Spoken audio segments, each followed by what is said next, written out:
Cassette tapes. Who even remembers these anymore? Gen Zers definitely have no clue. That's for sure. And the rest of us? Well, we knew back then the cassette era was when music was a workout. Picture this. You're by the stereo, finger on the record button, waiting for your song. Finally, the DJ stops rambling and you miss it again.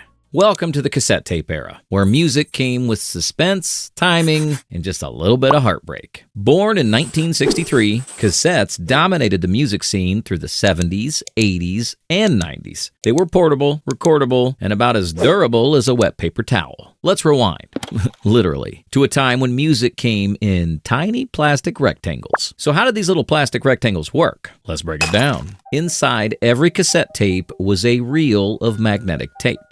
As it spun, the tape passed over a tiny playback head that read the magnetic signals and converted them into sound. Think of it like a decoder ring for music, but fragile. A single twist in the tape and it was game over. It wasn't high tech, but it got the job done. But cassette tapes meant business. They weren't just music, they were projects. Playlists didn't exist.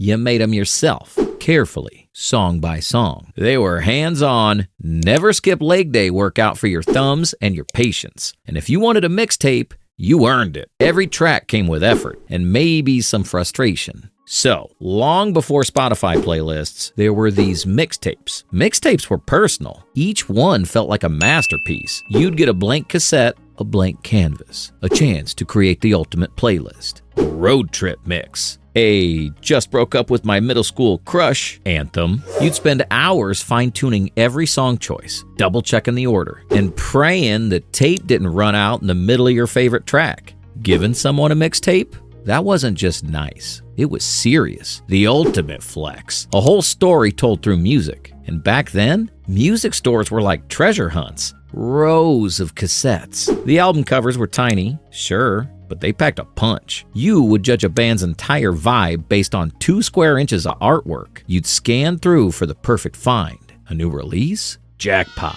A cassette single? Bonus points. You'd clutch that little plastic case like it held the secrets of the universe. It was a dollar-friendly way to grab that one song you couldn't get out of your head. But what if you didn't have enough money to buy a full album tape? You became your own DJ. Sitting by the radio, phone in hand, calling the station over and over till they picked up to request a song. Then, the waiting game started. One hand hovering over the record button, the other ready to yell if anyone dared interrupt. When the DJ finally played it, you had to time the recording perfectly. A second too late, no intro. A second too early, the DJ's voice would live rent-free on your tape forever. And once you had your music, you wanted it everywhere. Enter the Walkman. This pocket-sized marvel let you take your tunes on the go. Walking, jogging, sitting on a bus, the Walkman made every moment a soundtrack, as long as your batteries didn't die halfway through, which they always did. But cassette players weren't just for Walkmans. That meant you could wake up to your favorite song, but only if you queued it up the night before. Getting it in the exact right spot, that was a science. Beep, boop, boop, beep, boop, boop, boop. Let's face it, we all got it wrong at least once. Nothing says good morning like hearing half a song and then static.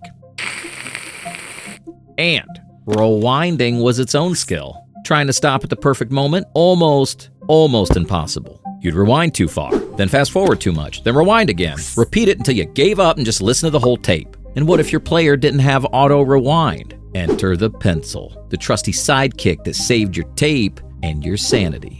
And let's not forget the fragile nature of these things. One wrong move and your favorite tape turned into a mess of magnetic spaghetti. Untangling it was a mission. You'd sit for hours, slowly winding it back, piece by piece.